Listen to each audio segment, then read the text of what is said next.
Grieve साध साध सब नेक हैं, आप अपनी ठोरे। जो सतलोक ले जाएंगे वो साधु कोई और।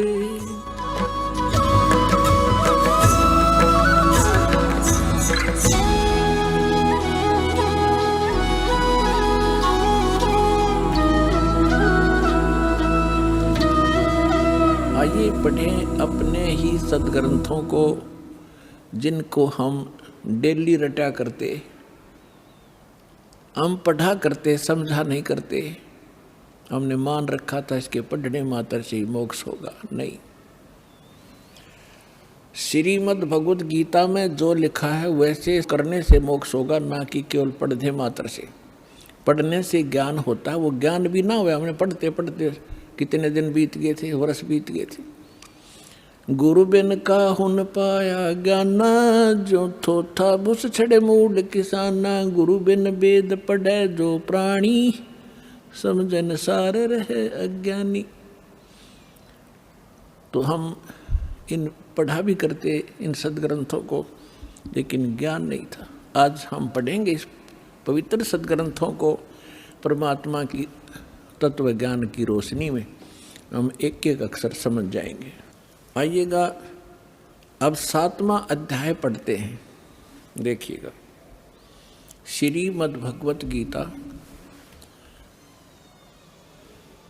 जय दयाल गोविंद का इसके अनुवादक हैं। गीता प्रेस गोरखपुर से ये प्रकाशित है, और ये सबसे अधिक हिंदू समाज में यही पढ़ी जा रही है। अब देखते हैं 7वां अध्याय। ये स्टार्ट है अथ 7वां अध्याय श्रीमद् भगवत गीता। अब गीता ज्ञानदाता कहता है कि हे पार्थ, हे अर्जुन, अनन्य प्रेम से मुझ में आसक्त चित्त तथा अनन्य भाव से मेरे प्रयाण होकर योग में लगा हुआ, तू जिस प्रकार संपूर्ण समग्रम संपूर्ण विभूति बल ऐश्वर्य गुण से युक्त सबके आत्म रूप माम मुझको संशय रहित जानेगा, उसको सुन। अब क्या कहता है गीता ज्ञानदाता? कहता है कि अब जो ज्ञान सुनाने जा रहा हूँ, इसके जानने के बाद तुझे कोई शंका नहीं रहेगी मैं क्या हूँ। आगे देखो, दूसरे श्लोक में कहा है 7वां अध्याय दूसरा मंत्र, मैं तेरे लिए इस विज्ञान सहित तत्व ज्ञान को, इस ज्ञान को, तत्व ज्ञान को पूर्णतः कहूँगा, जिसको जानकर संसार में और कुछ भी जानने योग्य शेष नहीं रह जाता। अब क्या बता रहा गीता ज्ञानदाता कि ऐसा ज्ञान सुना दूंगा, इसके बाद फिर कुछ जानने की आवश्यकता नहीं रहेगी। फिर देखिएगा इसमें क्या बताता है। तीसरे मंत्र में, हजारों मनुष्यों में कोई एक सिद्धेय माने परमात्मा प्राप्ति के लिए प्रयत्न करता है, और प्रयत्न करने वाले सिद्धानाम साधकों में भी कोई एक मेरे प्राण होकर मुझको तत्व से वेति माने जानता है, तत्व से जानता है। ये क्या कह रहा है कि परमात्मा की प्राप्ति के लिए हजारों में से कोई ही भक्ति करना चाहता है, परमात्मा के प्रयत्न कर रहा है। उनमें से मेरे तक भी कोई एक आधा ही पहुंचता है, ना तो नीचे के देवी देवताओं तक ही सीमित रह जाते हैं। आगे देखो फिर क्या बता रहे हैं। चौथा और 5वें का इकट्ठा अनुवाद है।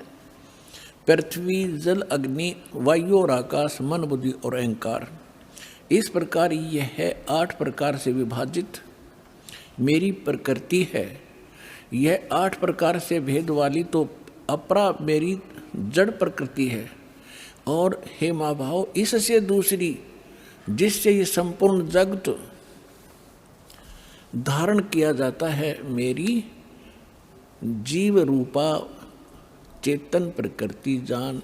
अब यहाँ 2 से दोगे, 2 प्रकृति। एक तो इन्होंने बता दिया 5 तत्व, और मन बुद्धि और अहंकार, ये 8 प्रकार से बनी प्रकृति। दूसरी बता रहे हैं ये चेतन प्रकृति, ये दुर्गा है। दुर्गा, अब देखो ये सिद्ध हो रहा है कि दुर्गा को भी प्रकृति कहते हैं, और आप जी को बहुत बार इन सदग्रंथों में प्रमाणित किया है। जैसे श्री देवी भागवत सचित्र मोटा टाइप गीता प्रेस गोरखपुर से प्रकाशित के तीसरे स्कंद में 123 पृष्ठ पर विष्णु जी कहते हैं अपनी माँ के विषय में। अब पुण्यात्माओं ये सारे कंसेप्ट साथ साथ क्लियर करने पड़ेंगे, क्योंकि बहुत से श्रोता प्रथम बार आते हैं तो उन्होंने ये ज्ञान गहनता से सुना नहीं होता ध्यान से, और थोड़ा बहुत सुन लेते हैं, पुण्यात्मा शीघ्र प्रेरित हो जाते हैं, वो आते हैं। तो यहाँ इनको बैठकर सुनने का समय मिलता है 2 घंटे सुबह 2 घंटे शाम को, तो इसलिए यहाँ एक विशेष विस्तार के साथ ये ज्ञान सुनाया जाता है। ये श्रीमद् देवी भागवत देखिएगा, सचित्र मोटा टाइप हिंदी, गीता प्रेस गोरखपुर से प्रकाशित है, और परमात्मा चाहने वाले हिंदुओं के घरों पर लगभग रखी पाओगी। ये है संक्षिप्त श्रीमद् देवी भागवत सचित्र मोटा टाइप केवल हिंदी। प्रकाशक हैं हनुमान प्रसाद पोदार चमनलाल गोस्वामी, और गीता प्रेस गोरखपुर से प्रकाशित है। इसके 123 पृष्ठ पर पढ़ लें, पर्याप्त है। 123 पृष्ठ, तीसरा स्कंद,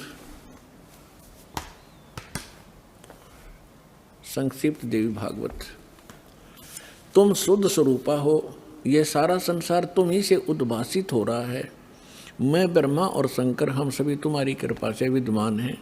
हमारा आविर्भाव माने जन्म, तिरोभाव माने मृत्यु हुआ करता है। हमारा तो जन्म मृत्यु होता है, केवल तुम ही नित्य हो, जगत जननी हो, प्रकृति और सनातनी देवी हो। भगवान शंकर बोले यदि भगवान विष्णु तुमसे ही प्रकट हुए हैं तो उनके बाद उत्पन्न होने वाले ब्रह्मा भी तुम्हारे बालक हुए, फिर मैं तमोगुणी लीला करने वाला शंकर क्या तुम्हारी संतान नहीं हुआ? अर्थात मुझे भी उत्पन्न करने वाले तुम ही हो। शिवे, संपूर्ण संसार की सृष्टि करने में तुम बड़ी चतुर हो। शिवे, शिवे भी कहा इसको। इस संसार की सृष्टि, स्थिति और संहार में तुम्हारे गुण सदा समर्थ हैं। उन्हीं तीनों गुणों से उत्पन्न हम, तीनों गुणों रजगुण ब्रह्मा, सतगुण विष्णु, तम गुण शिव जी, उन्हीं तीनों गुणों से उत्पन्न हम ब्रह्मा विष्णु एवं शंकर नियमानुसार कार्य में तत्पर रहते हैं। अब ये क्या सिद्ध हो गया? इस थोड़ी सी पंक्तियों में कितने कंसेप्ट क्लियर हो गए। नंबर 1, ब्रह्मा विष्णु महेश की जन्म मृत्यु होती है। नंबर 2, दुर्गा को प्रकृति कहते हैं। नंबर 3, ब्रह्मा विष्णु महेश की माता दुर्गा है। और नंबर 4, रजगुण ब्रह्मा, सतगुण विष्णु, तमगुण शिव जी। नंबर 5, ये केवल वर्क डन ही दे सकते हैं, जैसा कर्म जीव ने किया उसमें कोई परिवर्तन नहीं कर सकते, नियमित कार्य ही कर सकते। ये 5 कंसेप्ट, 5 पॉइंट कति सिद्ध हो गए।